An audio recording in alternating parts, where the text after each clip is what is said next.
So today we're going to be installing door handles on all of these cabinets, upper and lower. And it's going to require two different types of jigs. So the first thing you want to do is buy your handles. In this case we're getting this pull type handle, which is actually a little more complicated because you have to drill and center two holes on the cabinet. So in this case you're going to have to drill in two holes, locate the center. Whereas if you had a single pull, you can just put it right in the middle and you're all set. The next thing you want to do is get yourself a kit like this, a jig like this. And they come in different versions. This is a plastic one. You can see it's got a lot of different holes on it. If you look closely, I got my my holes highlighted in red here. And that's the exact gap of the knob. So these two holes line up with the two red holes. So what I'm going to do next is I need to find the center of the doors. So in this case, there's actually some tricks to do this. If I was to measure across here and find the center, I might end up with a number like 17 and 5/8. That's really hard to find the center of. I mean, unless you want to do a lot of math or a little bit of math. But actually what I like to do is all you're really trying to do is find the center of the door, right?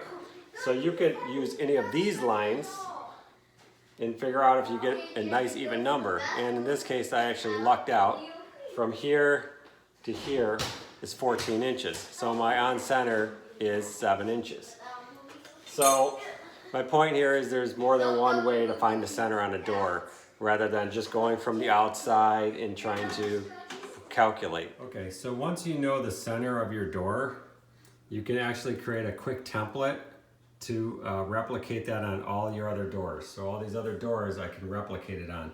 So all I did was I got a scrap piece of wood, and from one end to the other I made this mark. So now I can hold this up to my cabinet on that spot, and I can go in there and I can mark the center of my door. So now I have that template. I can go across for all of them and mark it without ever having to use a measuring tape. So the next thing I want to talk about is this jig. This is a common jig. It's bought from Lowe's or Home Depot, and you might have spotted the issue with it. The issue is when you put it on the door, you're not going to be on center for height because you have the length and the height. So we did find the center of the door, but now I want to use my two red dots, but look where they line up. All right, so the dots are not lining up correctly. I need it to this level.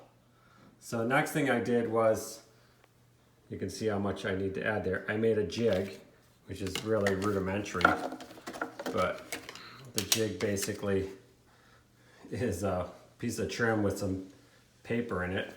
But when I put that jig there and then I add in my my little template, I measured it so it's perfectly on center there. So I did have to kind of scrap together a jig.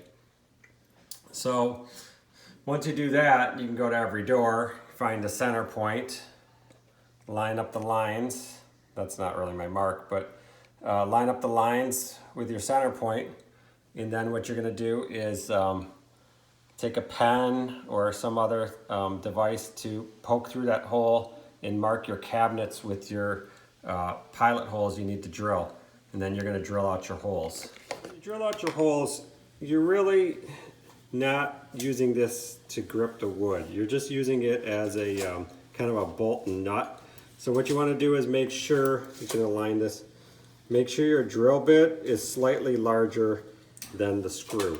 So when you put the screw through the wood, it flows through the door very easily, and I'll show that in the next step. It flows through the door very easily, and then your screw is going to secure in to the basically the nut of the or the threaded part of the new door handle.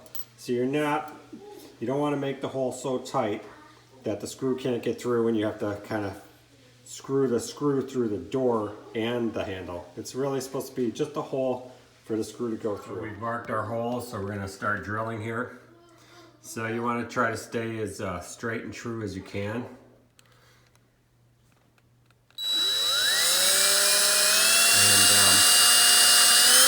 Don't push too hard, let the drill bit do the work, and let it drill the hole. Okay, my holes are drilled, so now I can insert my, my screws through the hole. So let's do that. You can see it comes through. You can see how much meat there. That's sometimes going to be too much meat if you have a single pull, but with these handles, you can see they're pretty much threaded till you got a lot of give there. The other thing you're going to want to remember is this is actually the screw that came with the handle kit, and it's going to be way too small. When you do your upper cabinets, you're not going to have this extra piece here. So you're going to have to remember you might need to go to Lowe's or Home Depot to get the bigger, longer screw. So I'm going to insert these. Okay, so my screws are in, and I'm ready to put my handle on.